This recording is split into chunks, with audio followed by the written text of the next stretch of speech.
Hijriyah itu bukan sekedar nama untuk tahun. Bukan. Maksudnya kita diingatkan setiap datang dan mengenal tahun Hijriyah. Maksudnya sudahkah kita tinggalkan yang kurang baik menjadi lebih baik? Itu poinnya.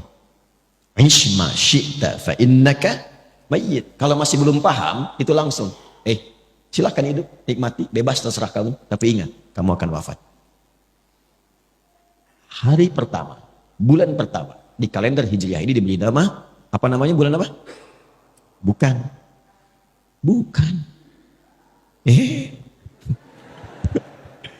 Saya tanya apa Muharram? Bukan, bukan Muharram. Yang tepat itu Al-Muharram. Ya, Al-Muharram. Kalau Muharram itu kegiatan yang diharamkan. Mabuk Muharram. Mencuri Muharram. Berselisih Muharram. Bertengkar haram. Korupsi Muharram. Hukumnya disebut haram. Itu hukumnya. Kalau kita ingin jadikan pada komitmen waktu untuk meninggalkan segala yang dilarang. Saya ingin waktu ini, sekarang ini, saya ingin meninggalkan yang haram dalam pandangan. Saya ingin meninggalkan yang haram dalam perkataan. Maka rubah katanya dari Muharram menjadi Al-Muharram. Jelas? Itulah kenapa disebut Al-Muharram. Ingin memberikan kesan. Kalau ingin berubah menjadi pribadi yang baik, maka yang pertama dilakukan, mulailah dengan meninggalkan segala yang diharamkan oleh Allah dan Rasulnya.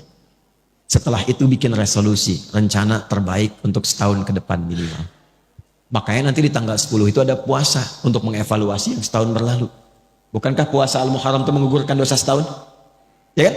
Itu mengevaluasi setahun berlalu untuk punya resolusi setahun yang akan datang. Apa yang mau disiapkan ke depan? Nah, karena itu saya akan akhiri, mudah-mudahan pertemuan ini menjadikan kita lebih terarah, ya, lebih baik, dan punya orientasi yang jelas. Saya akan tutup dengan kisah seorang suku Badui yang datang kepada Nabi SAW. Terdapat dalam hadis riwayat Muslim. Datanglah seorang dari suku Badui, itu padang pasir, pedalaman di Arab, kepada Nabi SAW. Saya bacakan hadisnya. Kama qala, jaa a'rabiyyun ila Nabi SAW faqala, maka dia berkata, ya Rasulullah, dullani ala amalin basitin yudkhilunil jannata. Ingat, ini bukan kampung lagi, yang paling kampung di Arab.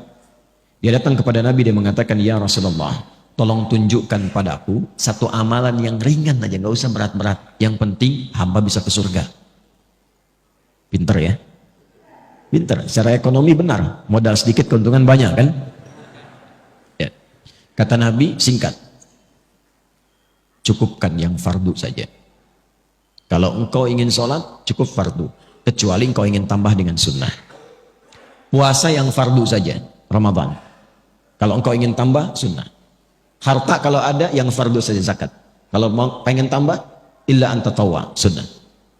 Yang mengagetkan begini, kata orang ini, ya Rasulullah, saya akan konsisten dengan yang fardu aja. Jadi selama hidup, dia sholat fardu aja. Gak pernah sholat sunnah. Puasanya Ramadan saja, nggak ngerjakan puasa sunnah. Tapi juga saya akan konsisten meninggalkan maksiat, jaga diri. Lalu tiba-tiba dia pergi, thumman talaqa. Perhatikan komen Nabi di sini. Qad aflaha in sadaqa au dakhala al-jannata in sadaqa. Kalau dia komit, konsisten dengan apa yang dia katakan tadi, dia akan masuk surga. Tapi kalimatnya jannah. Ya, jannah tidak menyebutkan firdaus, bukan adan. Karena memang Nabi membalas keinginannya, yang penting ke surga. Jadi sebetulnya simpel. Dia mengerjakan kegiatannya yang sederhana, yang biasa-biasa, tapi visinya tinggi. Nah, cuman dia mengetahui keadaannya. Dia paham, dia itu nggak sanggup sholat sunat tahajud, karena tinggalnya nomaden, pindah-pindah. Kadang-kadang malamnya ada badai, terganggu. Maka dia komit dengan yang fardu, dia mungkin tidak kerjakan sunnah, tapi dia tinggalkan maksiat.